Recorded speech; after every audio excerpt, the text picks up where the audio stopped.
I'm not giving up. I am selling the building. The final season of FX's The Bear. The restaurant is flooded. Everything's either gonna be okay. No, stop! Or not. We are outgunned and we are outmanned, but we have each other. FX's The Bear, the final season. All episodes now streaming on Disney+. Hello everyone and welcome to the True Crime with Caitlyn podcast. I'm your host Caitlyn, and before we delve into today's case, I want to give you all a quick heads up that there will be no new podcast episode next Friday as I'm going away on my holidays. So take next week as the perfect opportunity to catch up on any episodes that you might have missed out on, or to go and have a re-listen of some of my older episodes. For today's case, we are going to discuss the incredible survival of a young boy who managed to escape, from whom I have no doubt would have went on to become a serial killer, and in doing so, helped to bring justice to a year-old unsolved homicide. This is the case of the Bonebreaker killer, the murder of Christian Steiner, and the survival of Thaddeus Phillips.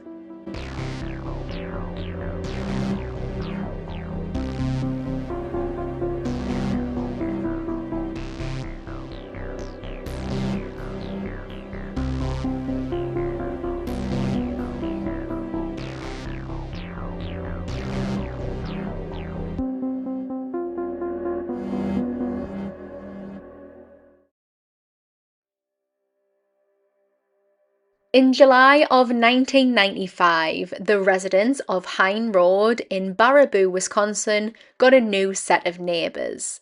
The Phillips family, consisting of parents Connie and Donald and their children, including 13-year-old Thaddeus, all moved in. From what I could see of it on Google Earth, which there wasn't a lot of, there's not even an option for Street View, Hine Road looks like somewhere that offers the residents a lot of privacy. Each of the homes are surrounded with beautiful green trees, and there doesn't appear to be many houses on the actual road.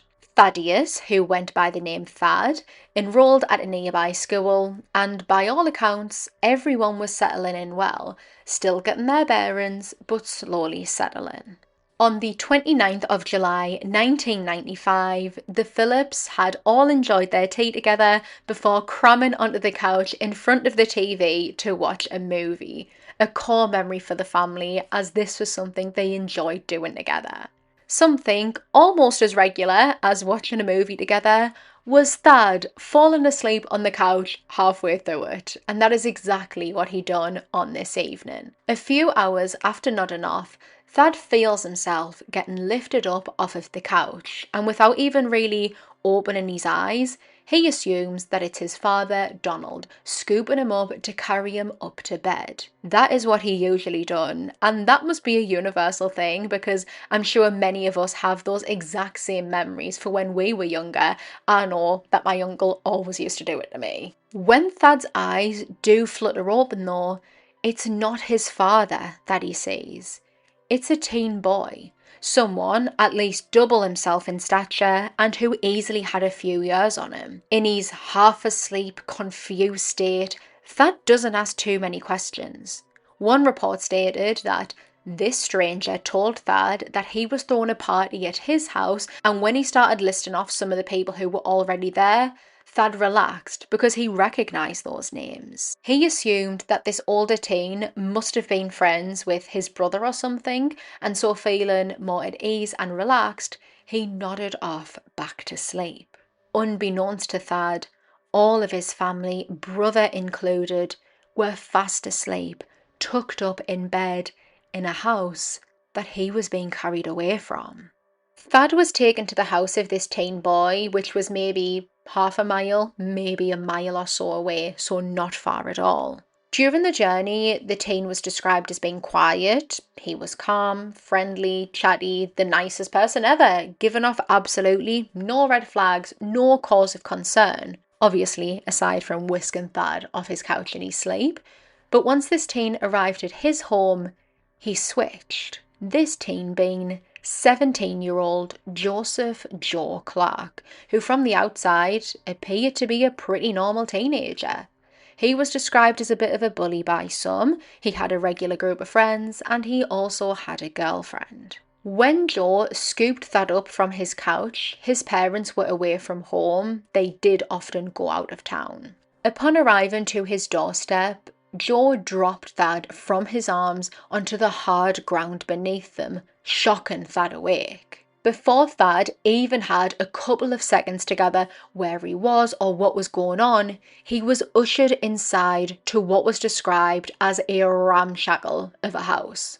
Inside, the furniture was broken, rubbish was spilled in piles on the floor, there was mouldy food on plates, and all round, just a dirty, dirty house.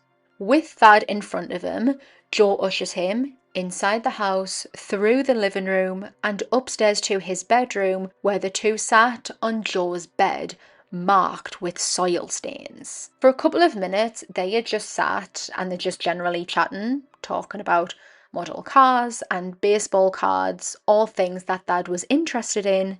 Then suddenly, Joe switched. He got this look in his eye and his face became twisted in anger.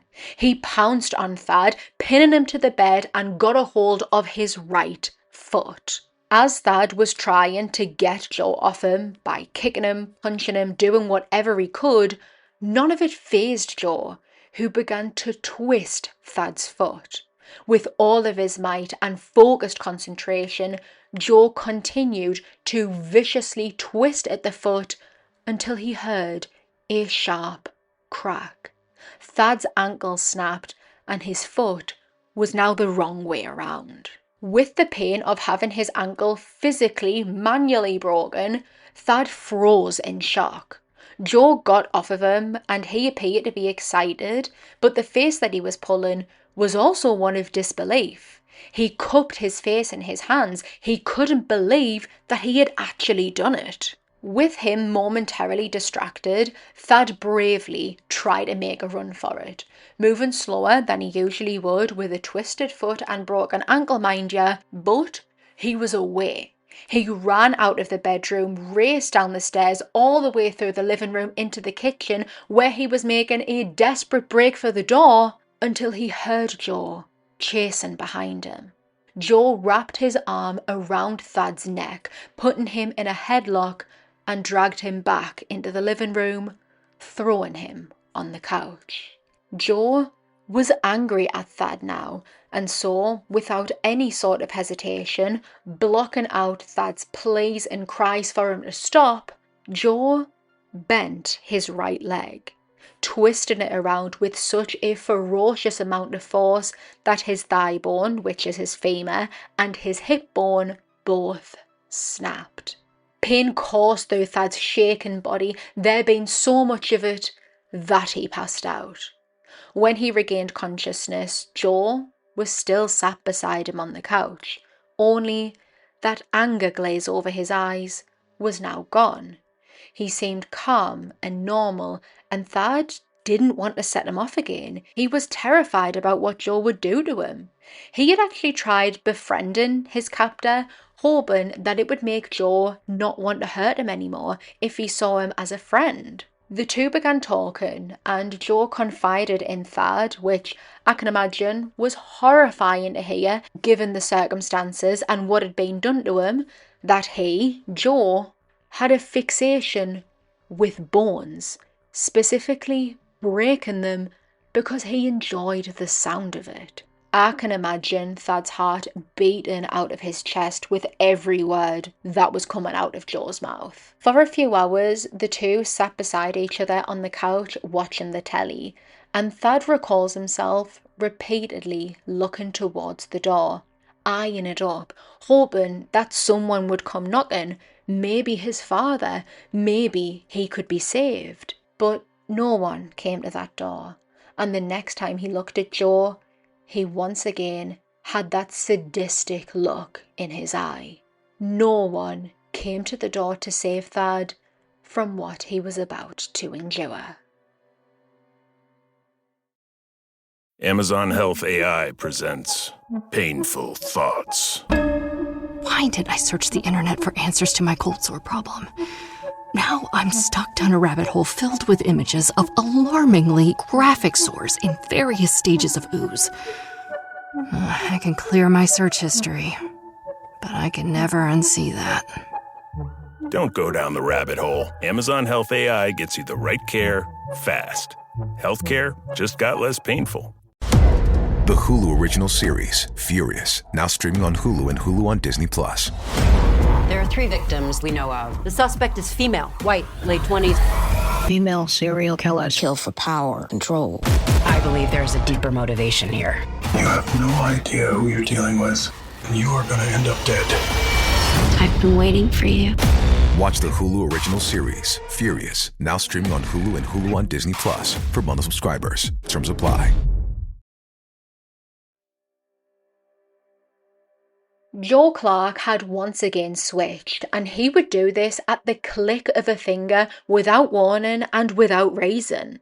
One moment he and Thad were sat on the couch watching the telly, and the next he is absolutely furious, hauling Thad back upstairs to his bedroom. Joe then harrowingly repeated what he had done to Thad's right leg to his left, twisting his foot around and around repeatedly until his ankle snapped and then broke his leg in several places too.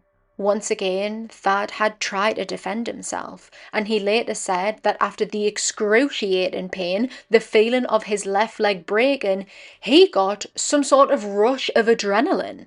He was able to lift himself up from a lay-down position and punch Joe in the back with every ounce of force and energy that he had, but it wasn't enough.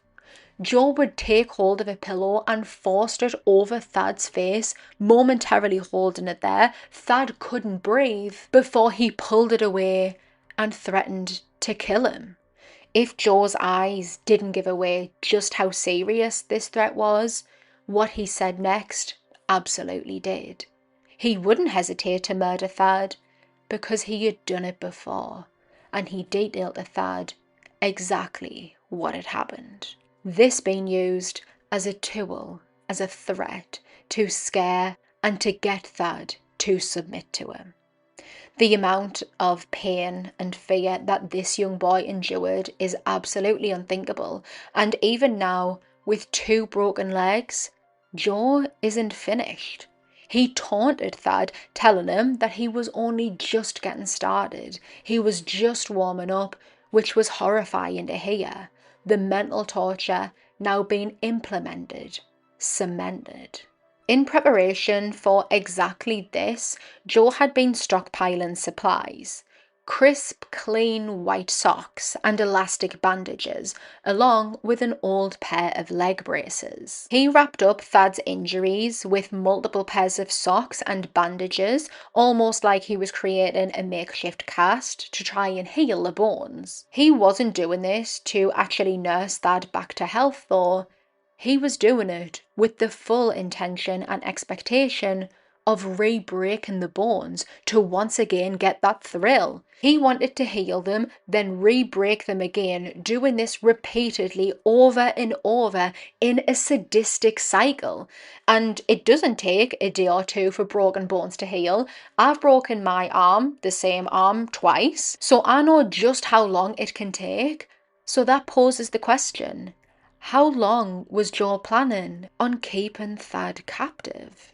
Sometime later that day, we are still on the 29th, Thad has endured all of this torture that I've described within a couple of hours. So, sometime later, Joe leaves his house, going out to do whatever, probably thinking that with 2 broken legs, amongst other injuries, that Thad wasn't going to be a problem. He shouldn't be able to move. But, not for the first time, Joe Clark underestimated Thad Phillips. Once Thad was sure that Joe was out, he began moving. The pain was excruciating, but Thad's will to live and escape was stronger. He dragged himself, using only his upper body strength, along the corridor and to the top of the stairs. With no other choice and no other way down them, after some time hovering there, debating what he should do, Thad knew that there was only one way down, and so he threw himself down the stairs. With determination, Thad pulled himself towards the kitchen, where he was hoping that there would be a phone that he could use to call for help. But before he could find it, the door opened. In came Joe and his girlfriend, who sat in the living room. This is the room next door to where Thad was on the floor trying to be as quiet as possible. He stayed there listening to the couple, talking, carrying on, laughing, even kissing, realising he had no way out of this. It wasn't as if he could crawl himself back up the stairs and into Joe's bedroom so Joe would have no idea of his attempt at escaping. Some listeners might think, why didn't he scream out for help? But what was to say that Joe's girlfriend would have even helped Thad? It wasn't a risk that he was willing to take. When she eventually left, Joe walked into the kitchen, and Thad described the look on his face upon seeing him on the kitchen floor. At first, he was shocked and he was surprised, but then his eyes began bulging out of his head. He was absolutely furious. Once again, Joe grabbed Thad and hauled him upstairs, where Joe promised he was about to get the punishment of his life. In his own words, it was going to be brutal. Joe repeatedly jumped up and down on Thad's body, breaking almost every single one of his ribs. He would then use his knees to drop onto the already broken legs, and he would taunt Thad throughout this, telling him what was coming his way next. Maybe a broken back or a broken neck if he ever tried anything like that again, hitting or punching him or daring to try and escape. Joe told him if he did, he would kill him. The next evening, the 30th of July 1995, Joe was once again going out with his girlfriend. Thad knew this, and so throughout the day he would say things like, "Oh, I can hear her car, is this her coming?" things like that, to distract Joe from hurting him just for a few minutes, just for some sort of relief. Remembering what Thad had already tried to do, Joe didn't want to give him an opportunity to try and escape again, even though now he was in a much worse condition than the day before. Joe didn't want to chance it, so he forced Thad into his bedroom cupboard and then locked it shut behind him. Sat in the dingy darkness, his legs worsening, his entire body throbbing in pain, Thad knew deep down that Joe was going to kill him. He wasn't going to survive this ordeal, but he wasn't ready to die.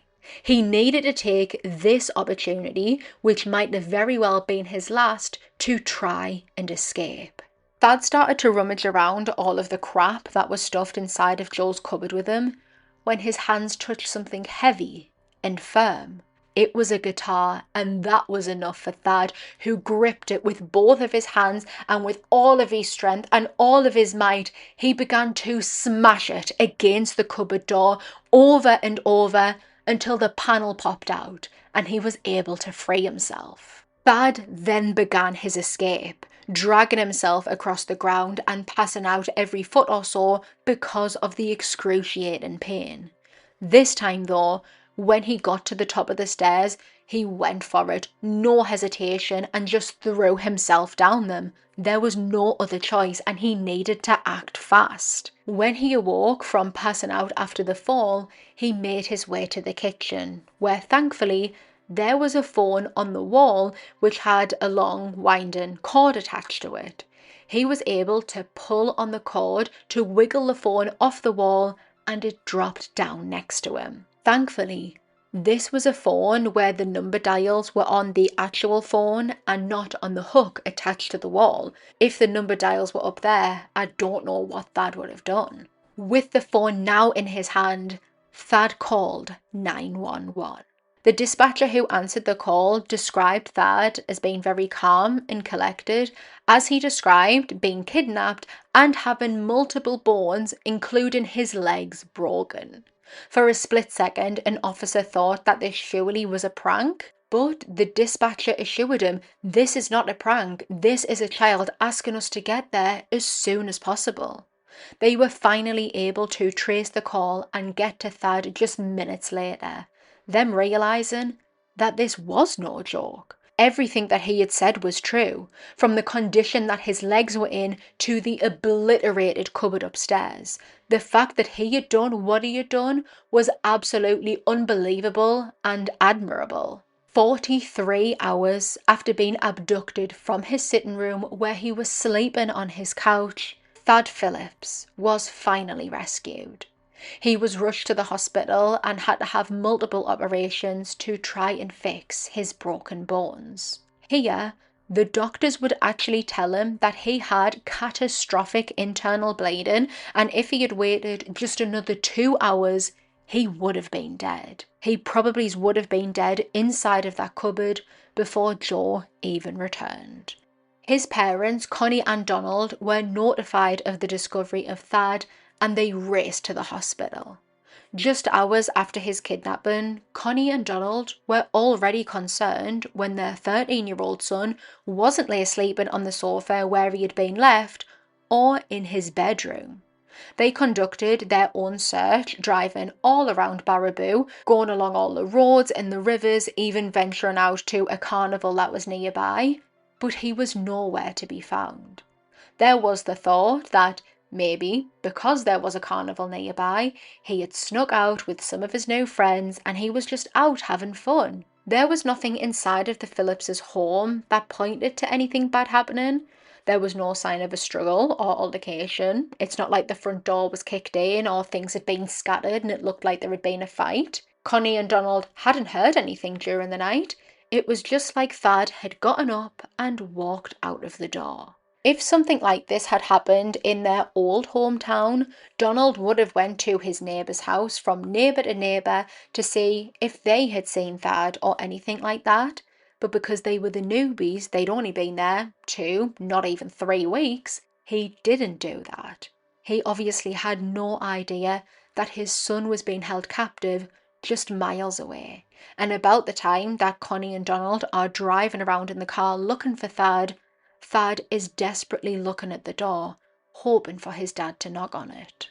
When their son didn't return home by the next day, the Phillips contacted the police to report him missing. Officers who arrived did just as Connie and Donald already had. There was no evidence in the house, no clues as to where he might have gone or what may have happened to him. The officers advised the parents to stay nearby the phone just in case Thad tries to reach out to him, which he did. When Thad and Joe were still downstairs, the same time they had spent a couple of hours watching the telly together, Thad dared to ask Joe if he could call home, and unexpectedly, Joe said yes. He went over to the phone, frantically dialing in his house number, but then he notices that there's silence on the other side. The phone isn't ringing. Soon, that silence is replaced with laughter, and he turns to see that Joe is in hysterics. He had already cut this phone line. When speaking to the police, Thad was able to tell them the name of his captor, Joe Clark, and that he had not only kidnapped him and then horrifically tortured him, but he had also confessed to murdering at least 2 other boys. He had told Thad everything in detail, Joe likely thinking in his mind that Thad would be dead soon, taking his secrets with him. One of the names that Thad mentioned, officers were unfamiliar with, but the other one rang a bell. Thad remembered that one of the boys who Joe claims he murdered was named Chris and that his surname began with an S. So in the hospital, Donald sat beside Thad with the phone book, reading out every family who had the surname beginning with S, hoping and trying to jog Thad's memory. And then he said it. Steiner. Joe had told Thad that he had murdered another young boy named Chris Steiner. Chris being a boy who had died just the year before in a case that baffled the police.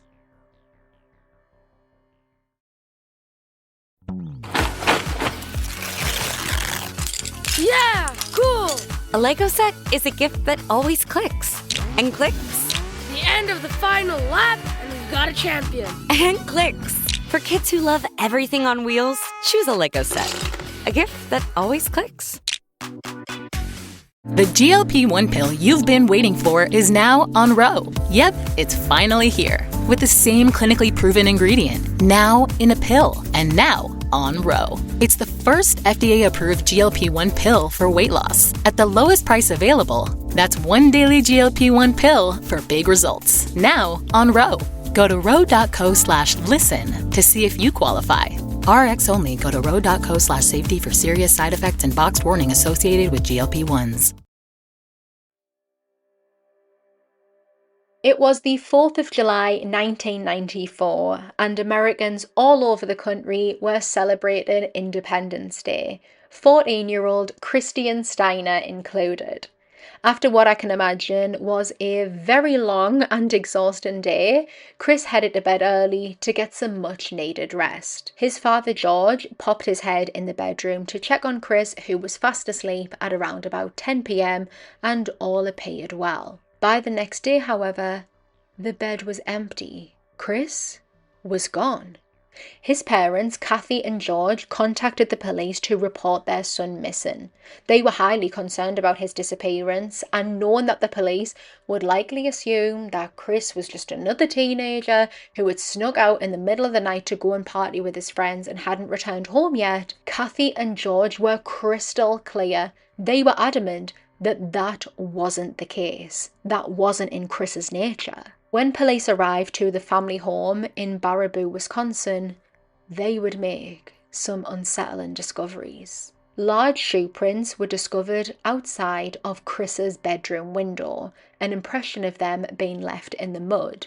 These were a much bigger shoe to what Chris wore, indicating that this could possibly be someone older than him. The screen on Chris's bedroom window had been cut and then torn open from the outside. Muddy footprints were found on his bedroom carpet, and then some going through the house, making their way to the patio door at the back of the house, which had been left wide open. All of this evidence indicated that someone had forced their way inside of Christian's bedroom, then calmly walked out the back door, seemingly taking Chris with them. There were no signs of any sort of struggle. Neither parent recalled hearing a single thing through the night, but if this was a person that Christian wanted or invited inside of his home, why did this person feel the need to rip his way into the house by going through the screen in the window? If this was a person that Chris knew and wanted inside of his room, surely he would have just went and opened the door. This was proof in itself that this person was neither wanted nor invited inside of the house. From the off, these were very sinister circumstances. Police began their investigation into Chris's disappearance, but where do they even start? There were no leads to follow. Seemingly no one had heard or saw anything, and so the tips that they were getting in were sparse to say the least. Kathy and George were simultaneously doing their own digging. They weren't just going to be sitting back and doing nothing while their son was missing, and so by talking to the neighbours, they repeatedly got the same name brought up to them. This was the name of a local bully, Joseph Clark. Police tried to look into Joe, but there was no obvious or apparent link between him and Christian or tying him to Christian's disappearance. For 6 long days, Kathy and George were in limbo, not knowing what had happened to their son or where he had gone. But on the 10th of July, they received news that no parents should ever have to hear. Found leaning over a partially submerged tree on the edge of the Wisconsin River was the body of Christian Steiner.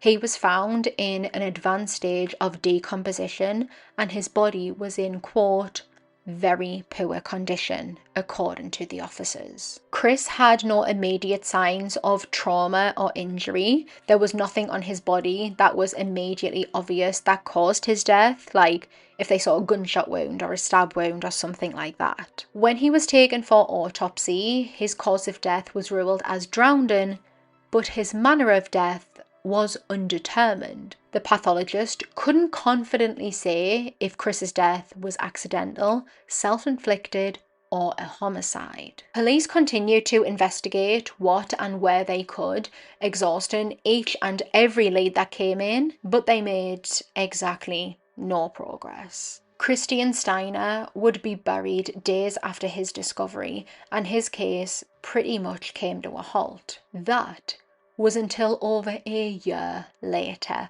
when survivor Thad Phillips named Chris as one of Joe Clark's victims, saying that Joe Clark had confessed to killing him. With this new lead, police decided that it was credible enough to have another look into Chris's case. Learning what they had from Thad, they now knew that Joe had a thing for bone breaking. This was part of his MO, and so they tried hunting down the x-rays, which should have been done at Chris's autopsy, to see if he had any injuries like that. If he did, that would be an immediate link, but the detectives would find that no x-rays had even been done.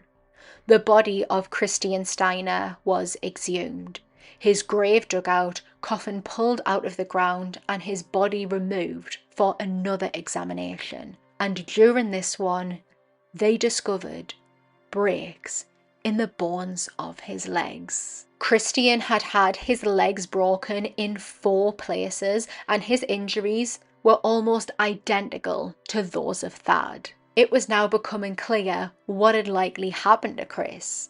Police theorized that after abducting him from the safety of his own bed, Joe had tortured Chris, just as he did with Thad. After breaking his legs, Joe then threw him into the Wisconsin River, where, exhausted and with literal broken legs, Chris wasn't able to swim himself to safety, and so he died drowning in the river. With this new evidence, police were granted a warrant to search inside of Joe's home, where they chillingly found a kill list. They found 3 actually, across 3 different lists with a name of 18 locals. They were popular teens or people that Joe just didn't like, and Joe had categorized them. One of the categories was get to now, another can wait, and the final one, leg thing. Absolutely chilling.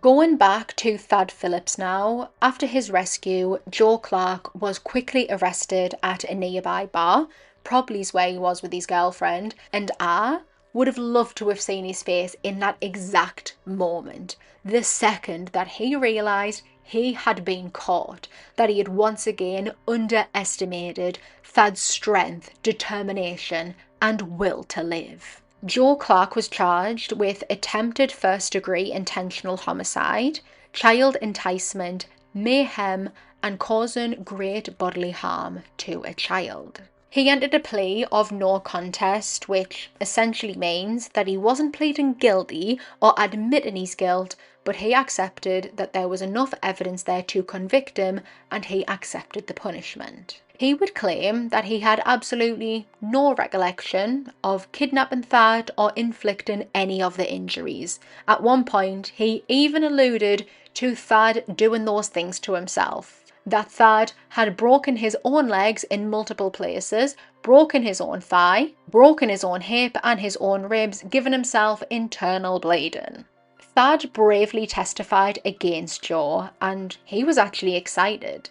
He wanted to bear all and expose Joe Clark for the monster that he was, telling everyone his story. He wasn't going to let Joe get away with what he had done to him. At the end of the trial proceedings, Joe Clark would be handed a sentence of 100 years imprisonment and ordered to pay Thad and his family $21 million to help with Thad's medical fees. But the police, the courts, and Thad weren't done with Joe yet. Amazon Health AI presents Painful Thoughts. Why did I search the internet for answers to my cold sore problem? Now I'm stuck down a rabbit hole filled with images of alarmingly graphic sores in various stages of ooze. I can clear my search history, but I can never unsee that. Don't go down the rabbit hole. Amazon Health AI gets you the right care, fast. Healthcare just got less painful. Joe Clark would be charged with first-degree intentional homicide in relation to the case of Christian Steiner. This charge he completely denied. Joe even offered an ironclad alibi with a witness, his very own mother. She stated that on the night that Chris went missing, the 4th of July, she was at home with Joe all night long and he didn't leave. Even after she fell asleep for the night, she said that if Joe had snuck out during the night, she would have been able to hear him. So, not a very ironclad alibi at all, considering that Joe could be quiet. He could be so quiet that he successfully managed to kidnap both Chris and Thad from inside of their own homes without making a single sound. Thad was set to testify against Joe once again, this time as a witness, which he was happy to do. He wanted to bring justice for Chris and closure for his family. Only, his testimony had to be delayed after Thad Phillips was shot. A 15-year-old neighbour named Michael, who idolised Joe Clark and was really good friends with him, was furious at Thad for what he had done to Joe, rightfully getting him put behind bars. This boy Michael was so resentful and angry that he wanted to finish what Joe started. And so one morning he turned up to the Phillips house, armed with a hunting rifle, and shot Thad twice. Thankfully, these were injuries that he once again survived and was able to recover from, and his later testimony helped to convict Joe Clark for the murder of Christian Steiner. Alongside his already 100-year-long sentence, Joe was slapped with a life imprisonment without the possibility of parole. With his 100-year sentence, he probably could have held on to hope that maybe one day he would get out, maybe one day he could breathe the fresh air and feel the sun on his skin again, but now that is never going to happen. He is exactly where he belongs. Despite everything that he endured, Thad Phillips has gone on to live his life. For many years, he was in and out of the hospital, getting operation after operation on his legs, which he was able to regain full use of again. As a result of everything that he endured and the operations, he now walks with a slight limp. He has gone on to start his own family and is living his life. In regards to the $21 million that Joe was ordered to pay Thad, he has not seen a single penny of that money. When asked in an interview how he survived this horrific ordeal, one that maybe even a fully grown adult would have succumbed to and would not have been able to get through, he replied, quote, "I survived because I wanted to be with my family. I didn't want to lose my family, and I know they didn't want to lose me." Thank you for joining me for today's episode. Don't forget to follow the podcast so that you never miss a new upload. If you can leave me a rating of 5 stars wherever you listen, that would really help me out and I would be so grateful. You can find photos over on the Instagram at TrueCrimeCaitlyn. I appreciate you all for being here and I'll catch you all on the next one.